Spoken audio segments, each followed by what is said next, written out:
Hello বন্ধুরা, Rajnandini food লাভার্সে আপনাদের সবাইকে স্বাগত। আজকে বানাবো নীল পোলাও। পোলাও বানানোর জন্য আমি যথেষ্ট পরিমাণে অপরাজিতা ফুল নিয়ে নিয়েছি, সেটাও আবার নীল কালারের।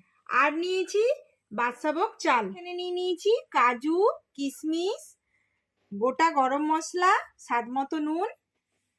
দেখুন নিয়ে নিয়েছি ঘি 1 চামচের মতো, আর নিয়েছি হাফ বাটির মতো চিনি। আর দেখুন ছোট্ট সাইজের একটা আমুল বাটারও নিয়ে নিয়েছি। নীল অপরাজিতা ফুল হয়েছিল গাছে, তো আমি এইগুলোকে নিয়ে এসেছি।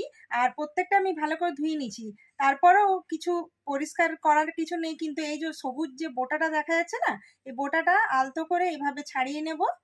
এই দেখুন এইভাবে ছাড়িয়ে নিয়ে, এই দেখুন এইভাবে ছাড়িয়ে নিয়ে আর আমি পরিষ্কার করে করে প্রত্যেকটা ফুলই রেডি করে নিচ্ছি। দেখতেই পাচ্ছেন কড়াই বসিয়ে দিয়েছি, আর এখানে গ্লাসে করে জল মেপে নিচ্ছি। যে পরিমাণে চাল নিয়েছি তার ডবল জল নেব। তো এই দেখুন একে একে আমি গ্লাসে করে জল দিয়ে দিচ্ছি। তো দেখুন আমি জল গরম হতে দিয়ে দিয়েছি। এরপরে এর মধ্যে দিয়ে দেব ফুলগুলো। দেখতেই পাচ্ছেন দারুণ কালার। এই ফুলের কিন্তু যে পোলাওটা বানাচ্ছি, এই পোলাওটা অবশ্যই বাড়িতে বানাবেন বন্ধুরা। যেমনি দেখতে সুন্দর হয় আর তেমনি কিন্তু এটা খুব হেলদি। এটা বাচ্চা বড় সবারই ভীষণ ভীষণ কাজে লাগে। তো যতক্ষণে ফুলগুলো বয়েল হচ্ছে ততক্ষণ আমি কিন্তু চালটাকে ধুয়ে নিয়ে চলে আসি। তো দেখতেই পাচ্ছেন অপরাজিতা ফুলগুলো বেশ একটা কালার ছেড়েছে, তাই না? তো চলুন এই অপরাজিতা ফুলগুলোকে আমি আস্তে আস্তে এরকম জলটা ঝরিয়ে নিয়ে আর তুলে নেব। এই দেখুন ফোটার পরে এরকম কালারটা হয়ে গেছে। বেশ কালকে অনেক পরিমাণে বৃষ্টি হয়েছে, আজকে সকালে উঠে দেখছি প্রচুর প্রচুর নীল অপরাজিতা ফুটেছে। তখন মনটা ইচ্ছে হলো আর দেরি নয়, বন্ধুদের সাথে শেয়ার করা হোক এই রেসিপিটা। তো চলুন নীল জলের মধ্যে আমি চালটা দিয়ে দিলাম। এই চালটা মোটামুটি 300 গ্রামের মতো ওজনে আমি নিয়ে নিয়েছি। তো চলুন চালটা দেওয়া হয়ে গেল। এরপরে দেখতেই পাচ্ছেন অসাধারণ কালারটা লাগছে, মানে বাচ্চারা তো ভীষণ সারপ্রাইজ হয়ে যাবে যে ব্লু পোলাও। আর এবার থেকে বাড়িতে আমার মনে হয় এই রেসিপিটা দেখার পরে আপনারা যখন বানাবেন, মানে বাড়িতে এটার ডিমান্ড, এটার অর্ডার আসবে যে ব্লু পোলাও বানিয়ে দাও, ব্লু পোলাও বানিয়ে দাও। তো এই ব্লু পোলাও মানে শুধু দেখতে নয়, আর কোনো আমরা মানে বাইরের যে কেমিক্যাল কালার ইউজ করছি সেটাও না, একদম ন্যাচারাল কালার। আর এই ফুলের যে মানে কালারটা যে বের করে নিয়ে আমরা কুকিং করছি, এটা যে কত হেলদি মানে আপনাদেরকে বলে বোঝাতে পারবো না। তো দেখতেই পাচ্ছেন ভীষণ সুন্দর লাগছে। চালগুলোকে পুরো এইভাবে একটু নাড়াচাড়া করে নেবেন। আর মাপটা আমি যেটা বললাম ওইভাবে মাপটা ফলো করে রান্নাটা করবেন। কমেন্টে অবশ্যই জানাবেন বন্ধুরা যে এই রেসিপি বড় সকলে ফ্যামিলি মিলে এনজয় করুন। আর দেখতেই পাচ্ছেন একদম টকবক করে ফুটে আসছে। এর মধ্যে কয়েক ফোঁটা আমি ঘি দিয়ে দেবো। এই চাল ফোটার সময় ঘিটা দিলে কি হয়, একটা সুন্দর গন্ধও বেরোয়।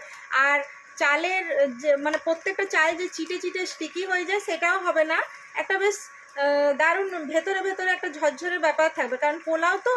আর এই পোলাওটা একটু অন্যভাবে বানাচ্ছি, খুব চটজলদি পোলাওটা হয়, সময় লাগে না, শুধু ওই অপরাজিতা ফুলের কালেকশনটা করলেই হলো, আর কিছু না। চলুন এরপরে আমি এটা ঢাকা দিয়ে কুকিং করে নিই, কারণ ঢাকা দিলে ভেতর পর্যন্ত চালটা ভালো করে সেদ্ধ হবে। তো দেখুন প্রায় 10 মিনিটের উপর হয়ে গেছে। এরপরে আমি ইন্ডাকশন বন্ধ করলাম। আর দেখতেই পাচ্ছেন পুরো যে জলটা দিয়েছিলাম কড়াইয়ের মধ্যে, সেই জলটা পুরোটাই চালের মধ্যে টেনে নিয়েছে। চালটা সেদ্ধও হয়ে গেছে। আর দেখতেই পাচ্ছেন এক ফোঁটাও জল নেই, মানে পুরো চালটাই সেদ্ধ হয়ে গেছে। এরপরে এই চালটাকে একটু ঠান্ডা করে নিই। কড়াই ক্লিন করে নিয়ে চলে এসেছি, কড়াই বসানো হয়ে গেছে। এরপরে দিয়ে দেবো আমুলের ছোট্ট বাটার। যেহেতু এটা হেলদি হচ্ছে ব্লু পোলাও, তো আপনারা অবশ্যই এই রেসিপিটা দেখে বাড়িতে বানাবেন, ছোট বড় সকলে মিলে খাবেন। আর কমেন্টে জানাতে ভুলবেন না বন্ধুরা। তো দেখুন বাটারের পরে দিয়ে দিলাম গোটা গরম মশলা। তো এই দেখুন ভালো করে নাড়াচাড়া করে নিলাম। গরম মশলারও গন্ধ ভীষণ সুন্দর বেরিয়েছে, আর বাটারেরও দারুণ একটা গন্ধ বেরিয়েছে, প্লাস চালের মধ্যে আমি ঘি দিয়েছি। তো এটা একটা নতুনত্ব দারুণ ধরনের একটা পোলাও হতে চলেছে। তো আপনারা এই নীল পোলাও অবশ্যই ট্রাই করবেন। এর মধ্যে দিয়ে দেবো কাজু, কিশমিশ আর স্বাদ মতো নুন। তো এই সমস্ত কাজু, কিশমিশ, নুন, গরম মশলা বাটারের মধ্যে ভালো করে নাড়াচাড়া করে নিয়ে সতে করে নিলাম। তো দেখতেই পাচ্ছেন কাজু কিশমিশের কালারটাও চেঞ্জ হয়ে গেছে, সতে হয়ে গেছে। এরপরে দিয়ে দেব এই ব্লু রাইস। তো ব্লু রাইসটাকে আস্তে আস্তে এর মধ্যে ঢেলে দিলাম।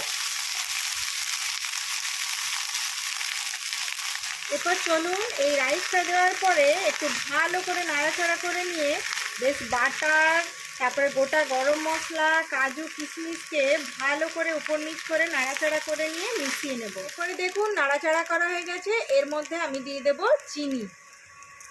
তো চিনিটাকে এইভাবেও দিতে পারেন, আবার চিনিটাকে একটু মিক্সিতে ঘুরিয়ে নিয়ে পাউডার করেও দিতে পারেন। তো স্বাদ মতো চিনি দেব, যার যেমন বাড়িতে মিষ্টি খায় সেভাবে দেবেন। তো আমি প্রায় হাফ বাটির মতো দিয়েছি, আপনারা যদি বেশি মিষ্টি খান বেশি মিষ্টি দেবেন, কম মিষ্টি খেলে কম মিষ্টি দেবেন। তো এই দেখুন চিনিটাকেও উপর নিচ করে দেব। আর এই নাড়াচাড়া করতে করতে এই গরমের মধ্যেই চিনিটা গলে যাবে।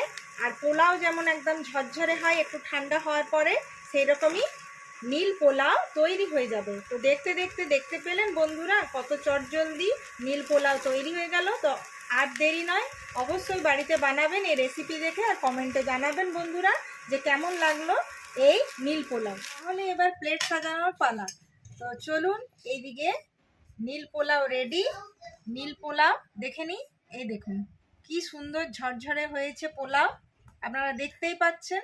তো চলুন আজকে একটা স্পেশাল ডে, তো এই জন্য আমি দারুণ করে আজকে প্লেটটাকে সাজিয়ে দেব, একটু ডেকোরেট করব। তো আপনারা ডেকোরেট করাটাও দেখুন, আপনাদের ভালো লাগলে কমেন্টে জানাবেন বন্ধুরা যে কেমন হলো এই নীল পোলাও আর এই প্লেট সাজানোটাও। তো দেখুন আমি একটা বাটির মধ্যে নিয়ে নিয়েছি, হালকা একটু চাপ দিয়ে দিয়েছি নীল পোলাওটাকে। এরপরে এইভাবে প্লেটটা নেব আর এইভাবে একটু চাপ দিয়ে, দেখতে পাচ্ছেন কেমন লাগছে বন্ধুরা বলবেন। আর এখন আমি কয়েকটা বাড়ির বানানো চিপস, মানে এটা আলু দিয়েই বানিয়েছিলাম, এই চিপসগুলো রোদে শুকিয়ে নিয়েছিলাম, এই রেসিপিও কখনো দেখাবো সময় পেলে। তো এই দেখুন কটা চিপস ভেজে নিয়েছিলাম।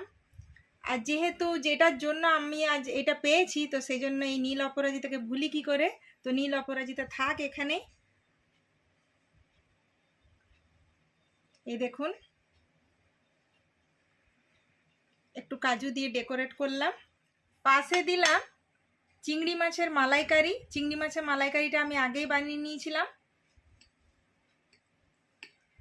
আর এখানে একটু মিষ্টি হবে, মিষ্টি মুখ, সেই জন্য পটল মিষ্টি দিয়েছি। এটাও বাড়ির বানানো পটল মিষ্টির রেসিপি, অবশ্যই যাবে বন্ধুরা, কমেন্টে জানাবেন যে এই রেসিপিটাও কেমন লাগলো। আর দিলাম পায়েস। তো এরপরে থালাটা দেখুন এইভাবে সাজিয়েছি আজকের মেনু এটাই। তো আপনারা কমেন্টে জানাবেন বন্ধুরা যে কেমন লাগলো এই মেনু। তো এরপরে খাওয়ার পালা, খেয়ে বলো টেস্টটা কেমন হয়েছে। আমার কাছে চলে এসছে এই যে নীল পোলাও, চিংড়ি মাছের মালাইকারি, বাড়ির চিপস, বানানো চিপস, আর এই যে এটাও বাড়িতে ডেজার্টে বানিয়েছি পটল মিষ্টি, মিষ্টি আর একটু পায়েস। সেমাইয়ের পায়েস। বাহ, জমে যাবে একদম, জমে যাবে। একটু তাহলে অন্যরকম ভাবে চলুন আজকে আমি থালাটা সাজিয়েছি। চলুন আমি শুরু করে দিই তাহলে। হ্যাঁ, হ্যাঁ, আর আমার খেয়ে কাজ বলো। তো আমার মেন কাজ- পোলাওটার দিকে ফোকাস দিও, বাকি বাকি তো আশা করি ভালো লাগবেই। ঠিক আছে দেখছি। তো টেস্ট করে বলো। তো হাতে চলে এসছে এই যে কি দারুন ঝুরঝুরে পোলাও। ও অসাধারণ, দারুন দারুন। আর প্লেটটা সাজানোটাও ঠিক লেগেছে তো? কুরকুরে আলু চিপস, আলু চিপস একটু অন্যভাবে বানিয়েছি, আর সঙ্গে একটু মানে এই প্লেটটা আজকে সাজানো হয়েছে তোমারও পছন্দের, আর রাজমিতের, আর রাজনন্দিনী, তিনজনের পছন্দেরই বানানো হয়েছে। চিংড়ি মাছ, এটা কিন্তু বাগদা চিংড়ি। হ্যাঁ, বাগদা চিংড়িটাকে আজকে আমি একটু অন্যভাবে মালাইকারি করে দিলাম, কারণ মালাইকারিটা রাজনন্দিনী ভীষণ প্রিয়। তো আমি বললাম বাগদা চিংড়ি হলো তো কি হলো, মালাইকারি তো হবে। না ভালো চিপস তো আপনারা মানে ভালো। যেরকমই পাবেন বানিয়ে বানিয়ে এনজয় করুন ফ্যামিলির সাথে, এর থেকে আর বেশি কি। তো রেসিপিগুলো কেমন লাগছে, রাজনন্দিনী ফুড লাভার্সে যেভাবে ভালোবাসা দিয়েছেন, আরও অনেক ভালোবাসা আপনাদের কাছ থেকে চাই। তো ভিডিওটা ভালো লাগলে অবশ্যই জানাবেন, আর বাড়িতে অবশ্যই বানাবেন বন্ধুরা। তো আজকের মতো বাই বাই।